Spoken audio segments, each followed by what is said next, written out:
Time for another great episode of Professor Kimya's class, right? And so, look, this is the show where Doc gets a chance to show and teach us all the great things that she knows, and I actually get a chance to shut up for once. Hey, with us today is the good brother, Minister Zumbi Shawalla. You might remember him. He used to be with us back in the day. He took a little bit of a hiatus. And Doc, I understand tonight we're going to learn about tariffs and financial planning.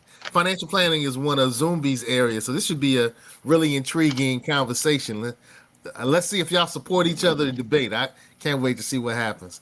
But hey, Doc, the classroom is yours. Oh, by the way, classmates, it's your favorite teacher's pet, Brother Seiko Varner. Let's go. I'm not messing with you this evening, okay? All right. So, my biggest thing is I want our people as black people to understand economics regardless of who's in office, regardless of people's political preference. So, as you already know, I don't trust and rely on any politician, any political party. I vote across the aisle. I encourage people to not register for any political party, and I encourage our people to vote across the aisle, and that's a process.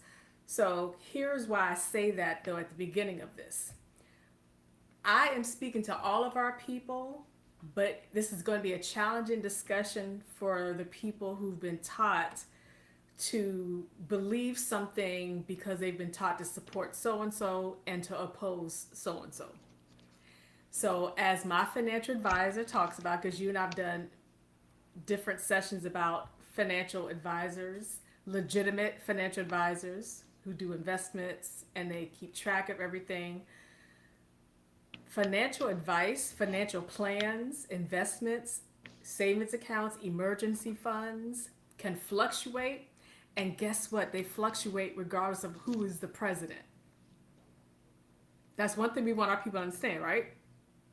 Regardless of the political party, economics change, right?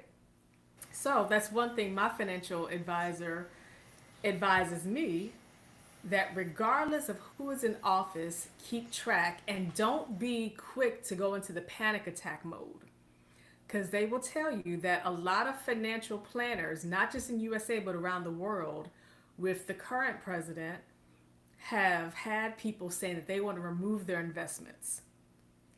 It's like the end of days jargon. I always tell black people, do not do end of days jargon. Do not pretend y'all about to get some firearms, some canned soup, and about to go in some trenches somewhere. Do not pretend you about to backpack across Africa, Europe, or Jamaica like you're about to be, some kind of sovereign citizen or anything else that you've read about. That is not the reality. Hey, Emmanuel, thank you for being here. This is the real life for the average black person who does not want to hear that jargon. They actually want to do some real legitimate work. And as Emmanuel said, presidents and parties come and go, but money is money, and money gets funny regardless of who is in office. And that's the taxpayer part of it that we always have to understand. Taxes shift, they can decrease, they can increase. They shift in terms of where they go, but these politicians, including people's favorite politicians in both political parties, they make sure that you're still paying for their salary. And actually, one of the wonderful shows that I listened to on the radio, a black woman host, was talking about this. They were talking about these very celebrated politicians, particularly Democratic parties, but they were talking about in that instance, who are Okay. making a lot of money, some of whom, most of whom will become millionaires if they remain in office longer than their for a certain amount of time based on their salary.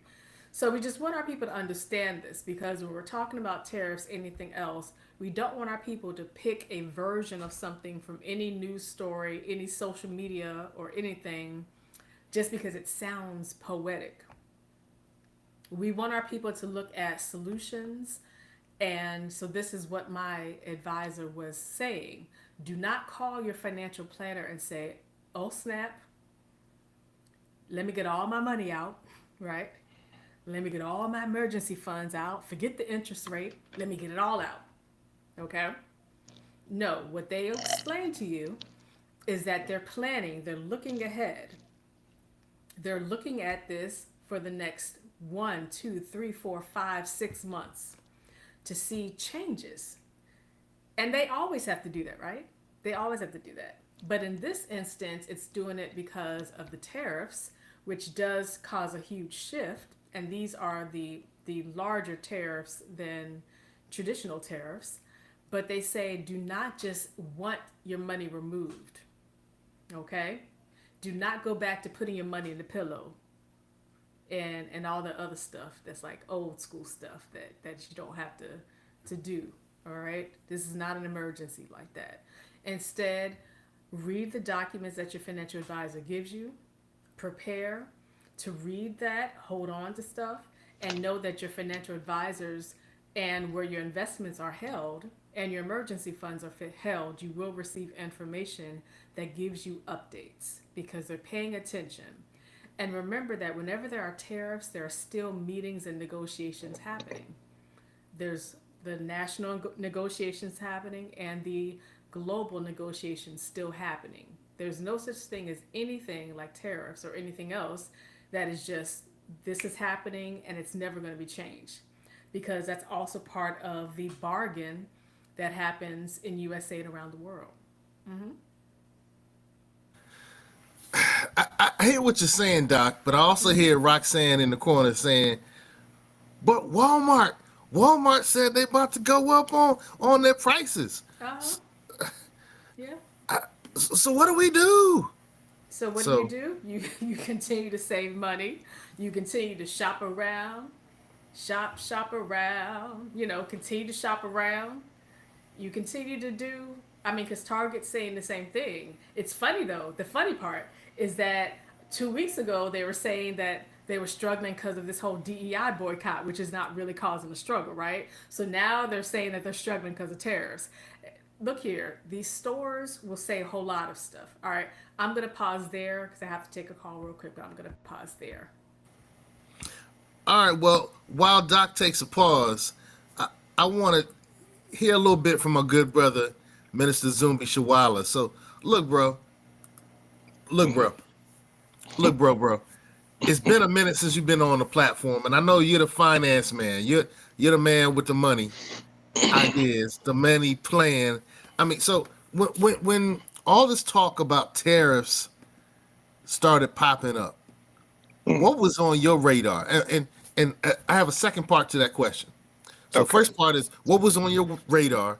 Part two was what does the gospel of Afronomics theology teach us Okay. as it pertains to these tariffs? I was talking with my brother in the Bronx, and we always kept going back to the biblical story of Noah and how he was instructed to build his ark. What I would say to people is build your ark before the flood comes because we want to make sure you're on the right side of the boat. Okay. Mm. Now, one of the things that I've done, and I may have talked about this in my book, being Black in America should automatically make you prepare for anything and everything. I think it's a Boy Scout thing where it says, expect the unexpected. Okay. And in fact, there's a chapter in my book where it talks about should you ever get a significant windfall, or really it's a chapter about getting your tax refund. One of the things that I've always talked about, number one, always have a petty cash fund. Okay. Number two, do you have a home food pantry that could sustain you for at least 30 days? And I learned that lesson from a Mormon widow while I was playing junior college ball in Iowa. where we were cleaning up around the house. I go downstairs and I thought I was in Costco for a minute. And so I asked her, what's this? And she explained that in the Mormon tradition, because of the trek that Joseph Smith made from Pennsylvania to Utah, a lot of men were lost. And so once they reached Utah, two things came out of that. One, polygamy. Two, every Mormon was encouraged to build a food pantry that could sustain them ideally for up to 1 year in case of emergency. Wait. All right. Polygamy? Well, I'm just telling you the story. I'm sorry. My mind went there. Okay. Bad host. Let me get off the polygamy thing. Okay. But that's an intriguing piece. So because of Joseph Smith's sojourn, it became part of the culture of the ADL, the Mormon Church. I can't think of what the acronym is. Church of Latter-day Saints. Yeah. Okay. Okay. LDS. LDS. Right. So you're telling me that the LDS group developed a culture of stockpiling items because of this sojourn. That's interesting. Yes. That's interesting. Okay. And see, the thing is that I always say the best time to prepare for war is peacetime. Okay. So when you do get in situations like this, you're never panicking, i.e., what we just went through. Okay. So, all right. Look. Yeah. Are there any? Because you come with the receipts. I'm sorry, you come with the invoices and the receipts. Look, bro.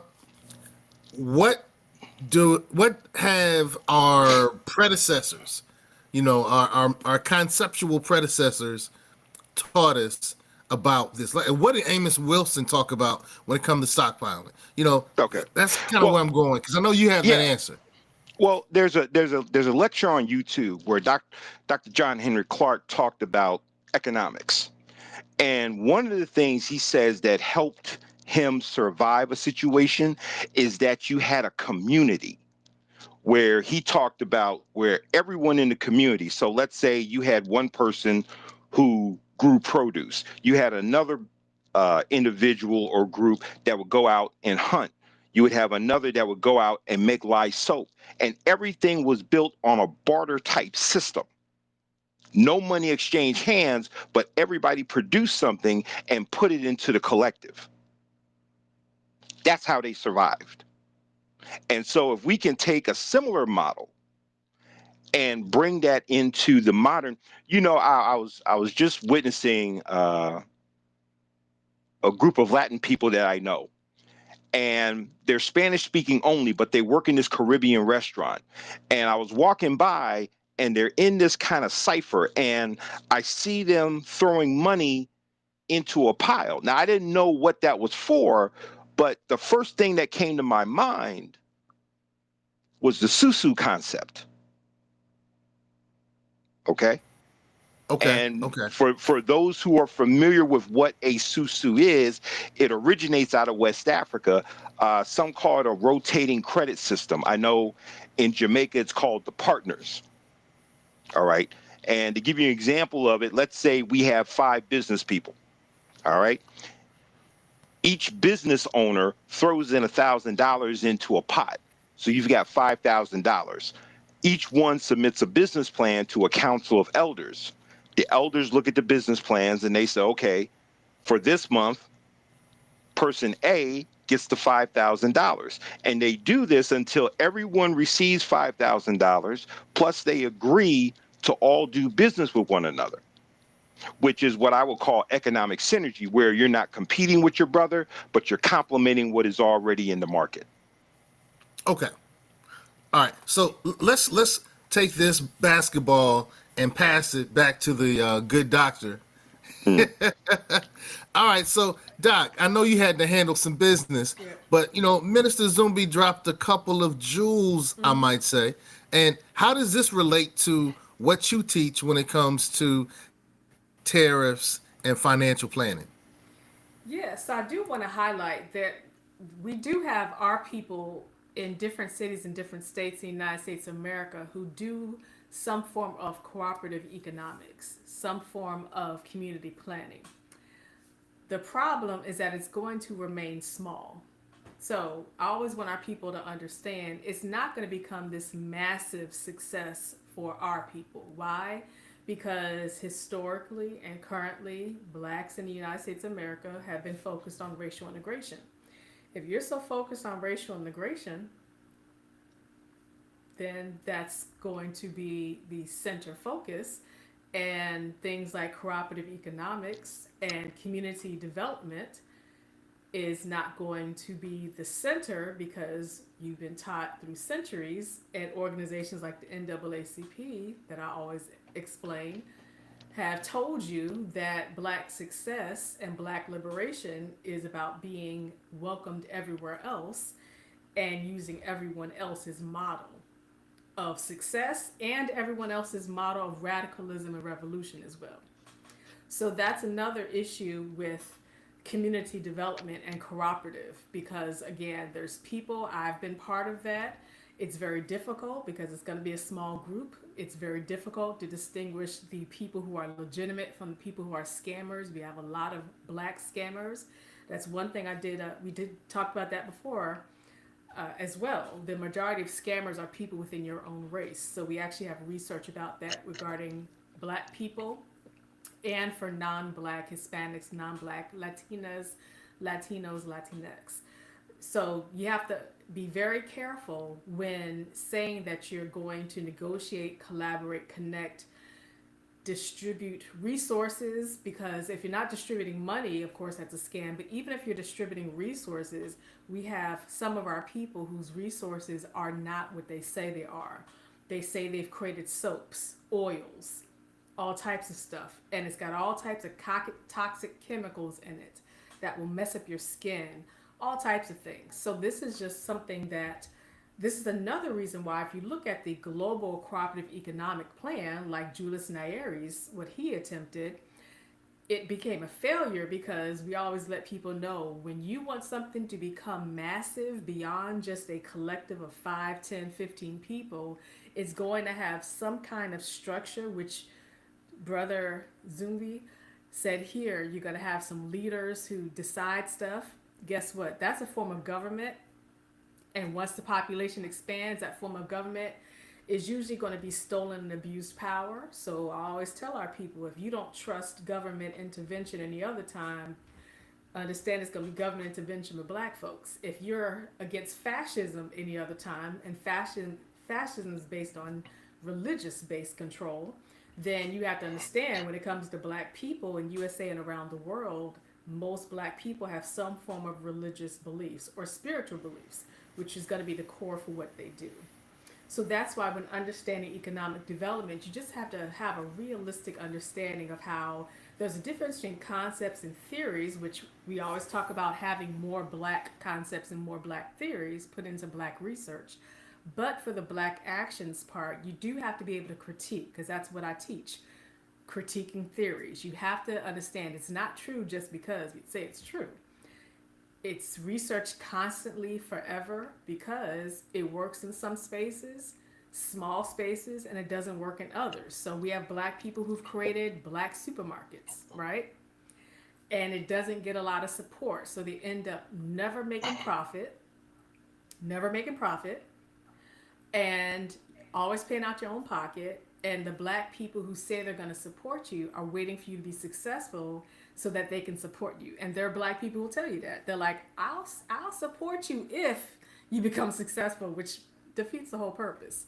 So that's another concern there. So that's why we want our people to understand the struggle of having our own economics within a larger economic span, and how, if you understand how tariffs works, if you look back about a century ago, before there were income taxes, what kind of money did the government bring in nations that did not have income taxes? Not just USA. But how did the government make money if there were not income taxes? That's intriguing. I hadn't thought about that. Yeah, tariffs, right? So, and we're talking about global trade, local national trade. So that's something also to understand about tariffs. So that's one thing I have in my shared Google Drive and also shared on social media. When reading about tariffs, you want to understand the history of how it got started. Many Americans, including many American decision makers, are in favor of a free market. And so that's looking at having this free trade system where it's not too much government intervention. And that's also why a lot of people would be opposed to any tariffs or too many tariffs. So Dr. Thomas Sowell is opposed to tariffs. He's opposed to tariffs in general. So he did speak out against Donald Trump's tariffs. He did a recent interview. And I always want to say Thomas Sowell is now in his 90s, so you got to understand he's done a lot of writings regarding having a free market system. And I also have a shared Google Drive folder where I talk about Thomas Sowell's work regarding being a proponent of free market. But it has to be an understanding of what it means to have government intervention. And let's say you don't want to have any tariffs. That means that everything just goes for what it goes for. And that's the difficulty, though, because that's another issue. When you talk about a century ago when there were no income taxes, therefore the government had to bring in some kind of revenue. And then you can also talk about the difficulty of balancing it all. Because if you're looking at the Obama administration, what happened when they had the tariffs, China, based on certain technology, tires, the idea was for Americans to buy more tires made in USA. Well, guess what? The tariffs for the tires made in China raised the cost of tires during the Obama administration. Guess what? Americans were not going to buy those, of course, but they also were not buying made in America tires more. They were buying tires made elsewhere. Same thing happens when we're talking about farm. Yeah, same thing talking about when we make farm products, farmer products, natural products made in Mexico. This is unpaid or underpaid labor. So people who talk about their anti-exploitation of labor, guess what? When you get something that's made outside of this nation, depending on what it is, that's exploited labor. It's low cost labor. That's why it's used. It's sometimes a very horrible product produced. Even if it's a name brand, the quality is very questionable, but it's done because that's considered low wage labor. Mm-hmm.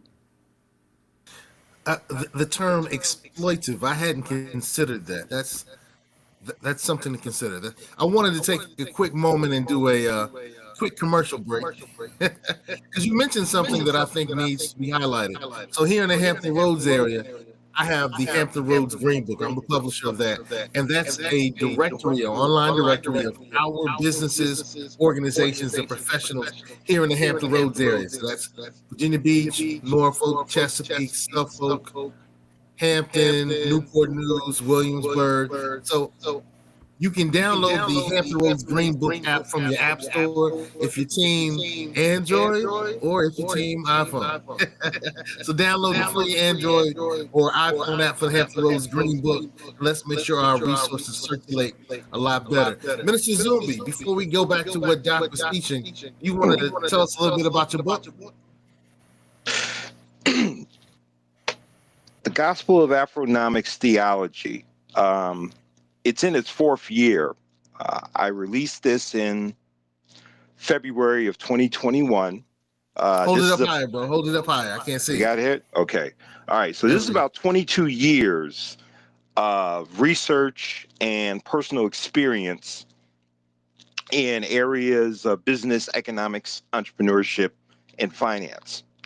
There have been books written, but I really haven't found any on a grassroots level that addresses the needs of the African world community. The results and the feedback that I've received thus far has been very positive and very humbling. And I'm already working on the expanded edition now to include some, I guess you would say, current events in terms of economic trends and how will those trends impact the African world community, particularly automation and robotics, and how will it affect industries where we find the bulk of our people, whether it's food service, other forms of what I would call blue collar labor. So, and if you read Jeremy Rifkin's The End of Work, chapter 5, Technology in the African American Experience, he lays out historically how technology has been an adversarial, um, or it has an adversarial impact on us, where our labor has been rendered obsolete and irrelevant. Okay. Okay. All right. So basically, that was a long version of saying go buy the book. Hey, I want to remind everybody what we're doing right now. This is what we're doing. Black diamond, black diamond, black diamond, black diamond, black diamond, black diamond, black diamond, black diamond. Grandpa Crump. All right, yeah, this is Professor Kimya's class. Today we're learning and earning with the good brother Minister Zumbi Shawalla. Good to have you back on the platform. The good doctor has been teaching us about tariffs, and you just mentioned some things historically that I didn't know about tariffs. So I'm really kind of intrigued how you're going to take what you've just taught us and connect it with personal finance. You tapped into that at the beginning. You started with that. I want to see this bow come together. This is intriguing. This is intriguing. So, without further ado, classmates, it's the good doctor. I'm not a tariff expert, okay, and I'm not an economist. That's why I cite other black economists particularly. So I also want to say that it's important to understand that other nations block American trade. So other nations do block American products traded to their nation. So this is not just an American thing. This is not just a 2024, 2028 kind of thing as well. So that's just understanding the economic shifts that happen, and also just understanding how tariffs have historically been done. The presidents over the past 30 years have operated. There's articles about how George Bush did it, how Barack Obama did it, how Biden did it, and how Biden's tariffs modeled after what Trump did prior to Biden going into office.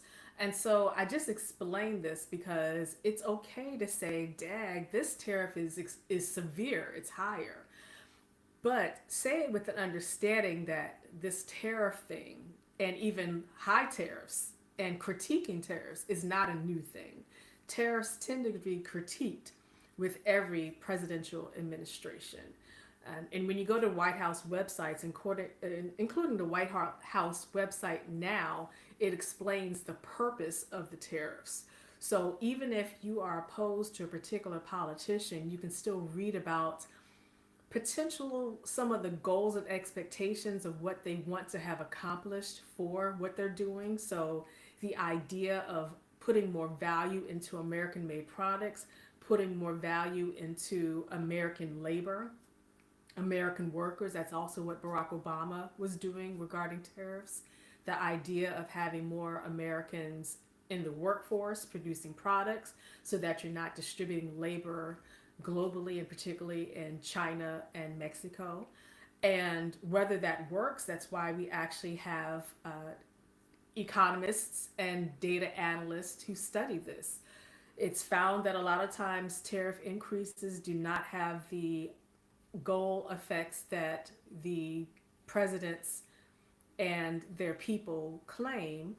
But this is again an example of why we just want our people to understand the pros and cons of every side and to look into this. And that's also why financial advisors do not want people to panic. Financial advisors will talk to you. And of course, my financial advisor is a black man.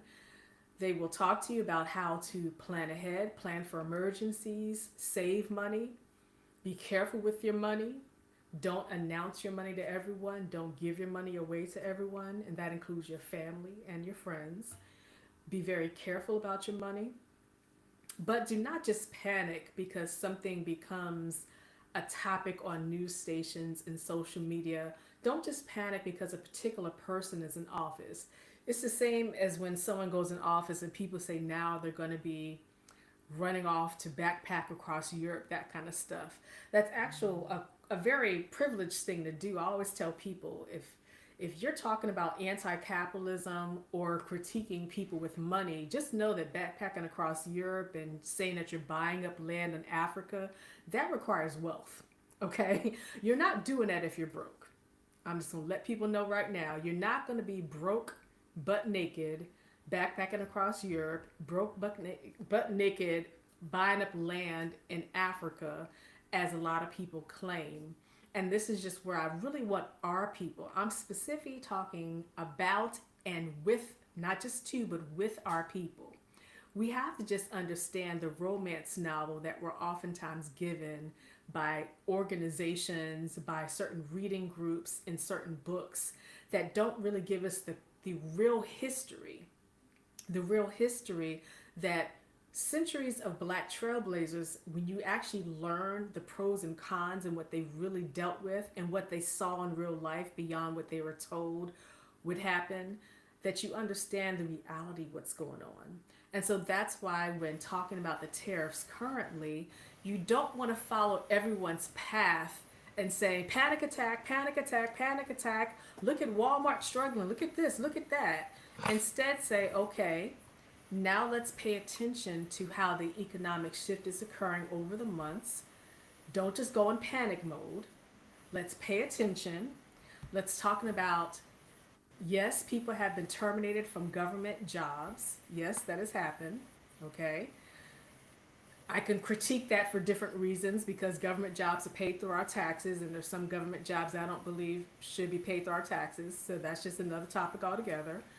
But I just want our people to really assess this, not just when a certain person goes in office, not just when there's a certain political party, but this is where our people need to be conscious and active. Be conscious and active consistently in understanding this. Because black radicalism is not just based on one political party, historically and currently, and in the future. It's not just based on one political party.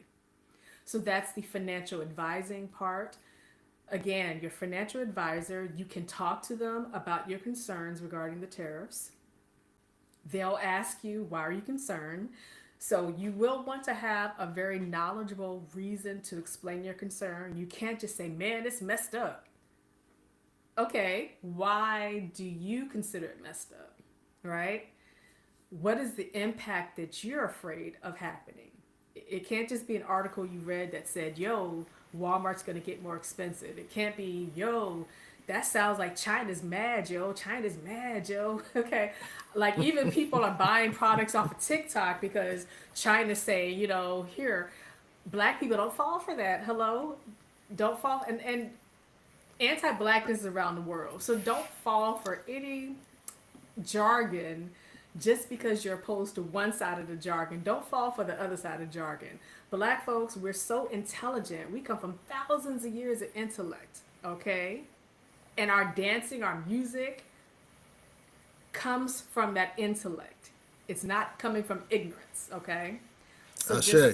So just be ready when you're talking to your financial advisor that you're saying, I'm nervous, I'm anxious about this because I want to make sure that it does not drop the rate for the investments. I want to make sure that the stock market does not just drop so much. I want to make sure, just be very specific. And they will tell you that there's going to be a pause on some finances, but they're going to keep track of it over the months. So breathe easy. You'll get daily emails from them, all types of stuff. And this is if they're good, legally qualified financial advisors. They're not leaving you hanging, and they will tell you that they check this for every political office, not just this president. Okay. They don't want you to think this is like a brand new thing, like, dang, yo, tariffs matter. They're going to do this for every, they keep track of every law. They keep track of global trade all the time. That includes investors like mine who actually look for products that are exploitive. So you don't want something that's made from like children in Congo, for example, or adults in Congo. I don't want gold, diamonds. I don't do investments like that. So you have financial advisors who are very attentive to all of that, and you let them know these are not the kind of investments I want, and they pay attention to that. And so the same Okay. thing happens. We're talking about tariffs now. All right. So I think, I'm a very simplistic person at times. So I guess a simple walk away for me is tariffs are a little deeper than what you think they are. There's a history to them. There's strategies to them. They may work. They may not work for the country. They may impact the economy. But the financial piece is we have to be smart with our resources. I love it. I love it, Doc. We got to be smart, and we need to let smart people and qualified people and certified people and people who make the snuff be the ones that advise us on what we, in our particular situation, need to do. Yes, Intriguing. I think that goes along with something that you teach in the Gospel of Afronomics Theology, Zumbi. Am I right? There's a chapter I think where you dealt with that, or maybe it was one of your principles. No, it was a chapter. If this is the one you're talking about, it's what I call advisors to the king or queen. Okay. And I posed this question in a previous show. What do God and rich people have in common? And it's one thing. It's a thought process. God and rich people think in systems and teams. Okay. Chuck D said it best in Welcome to the Terror Dome. Move as a team, never move alone, especially in critical moments like this. So you gotta pause. You gotta pause. Oh, this is a hip hop pause. All right. Okay. Whenever you do a quote, man, we gotta let the code keepers go ahead and tap in and tell us what song that was from and what artist. Okay. And, all right. It's Public Enemy. Welcome to the Terror Dome. Don't give it away. Let them do it. Let them do it. All right. Let them do it. Okay. All right. Back to you, bro. Back to you. Okay. So when I talk about systems and teams, okay, first, do you have your systems in place? Okay. When money comes into your personal economy, your household, do you have a system to where it is appropriately and properly distributed? Okay. Your team, the team you assemble, is the one thing that you have to remember is when you build your team, they work for you. They can advise you, but you're driving the car. You make the decision. Okay. And you have to make clear to your team about what are your short, mid-range, and long-term goals are. One of the things that I've been kind of dealing with while I was away was everybody is using the term generational wealth like a punchline. I said, okay, so ask me the question. Have you built a team to build this generational wealth? Because if you're still picking cotton on a plantation, you're not going to get past the generation that you're in. So there has to be a team in place that can see beyond today. Okay. And there has to be systems to where I guess you would say they are pandemic proof, recession proof, depression proof. Okay. So I'm always focusing on how strong are your systems and teams, because when the big bad wolf comes, you want to make sure that you're in a brick house and not one made of straw. I say that. Hey, we need to pull this thing to the end. We need to pull this thing to the end. So, but before we do that, I need to do something really quick. I need to do something because you know what? I'm paying for this. Let's do this. Say that they are living paycheck to paycheck. you will be wealthier. My wife and I were flipping our first house. When you shift the way you see things, then your life is going to shift. Money is a tool for what you want. Money is not what you want. You don't want money.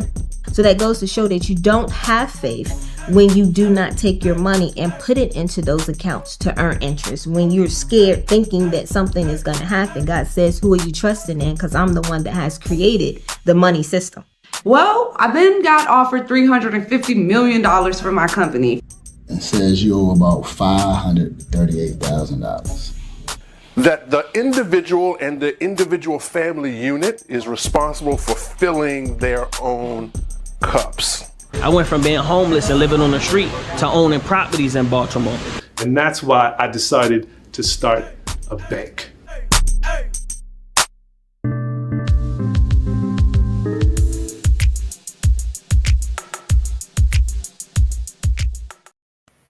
All right, had to do that. Shameless plug, but it pays the bills. Hey, that's the documentary series Generational Flip. Episode 1, 2, 3, and 4 are available now on YouTube with the ads. You got to watch the ads if you're watching on YouTube. Or you can go to generationalflip.com, watch it ad-free for a fee. All right? So, Zumbi, you talked about your book. Now, I want the code keepers and my fellow students to know where they can get some of this great information that Professor Kimya has been talking about. So, Doc, where can they get your information? Are you going to probably put it in the show notes? What's up? What's that? Yeah, I can put it in the show notes. I had made a social media post about it about 2 days ago. After I met with my financial advisor, I was like, this is enlightening. Let me share it with our people. So, yeah, so I can do that. And I do want to say, since Brother Zumbi said about people if they were picking cotton, that's the analogy. But we did talk about this when we talked about the movie Sinners 2 weeks ago, right? The different types of economic plans. So my mother's side of the family are sharecroppers from Hickory Grove, South Carolina. And so wealth building in that side of the family was very slow, but ended up, of course, having land. But it just, it, of course, is going to look a lot different. And so this is why we use the Sinners as an illustration of different kinds of wealth building, because if you say that our people can develop together economically by distributing products to each other and not always distributing money to each other, then you also have to change how you look at wealth and look at generational wealth. Because that would be the whole idea if you're looking at a cooperative economic plan that's looking at products beyond just money, and then looking at how to distribute products to result in money if eventually. So I also have a shared Google Drive folder called Black Women Economic Development, and it shows how Black women in the United States of America for centuries have used Black women in Africa. Why are you gonna show that? Big old photos.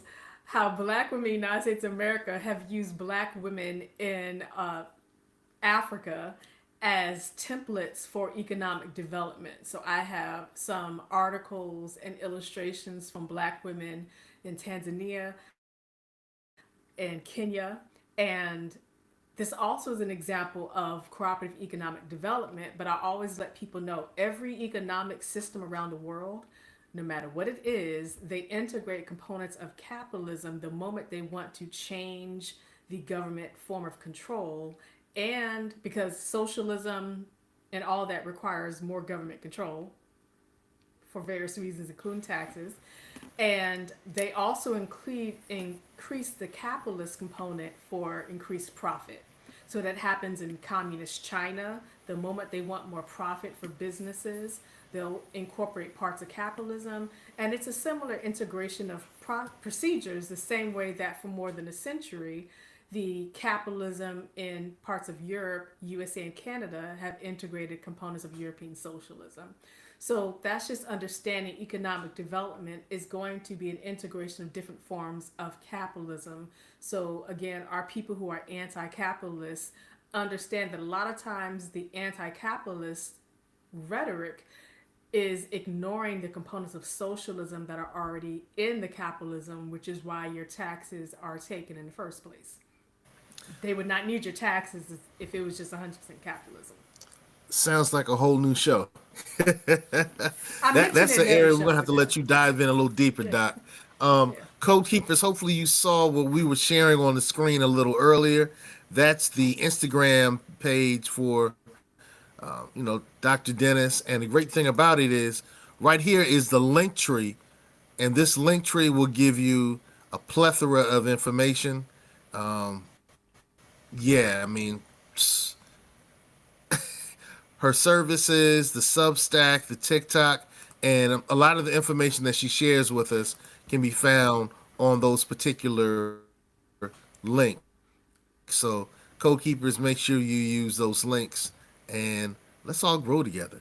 And thank All right? you. And yeah, also Let's has all some. grow. I don't even know if they shared. Go Yeah. ahead. So it also has some articles. So the articles about Amabalo that I've co-authored with my father. We do writings together, and also I oftentimes post all types of article publications for our people to read because I believe in publicly accessible publications, and that's just something I want our people to be able to access this wherever we are. So yeah. All right, Zumbi, any last words before we bring this to an end? A lot to take in. Like the biblical story, Noah, build your ark before the flood comes. And when the flood does come, make sure you're on the right side of the boat. Okay. I like that. I like that. Code Keepers, classmates, we'll see you in the next class. Peace. All right, let me see how. I'm still learning. Yo, this Riverside, I like it, but it's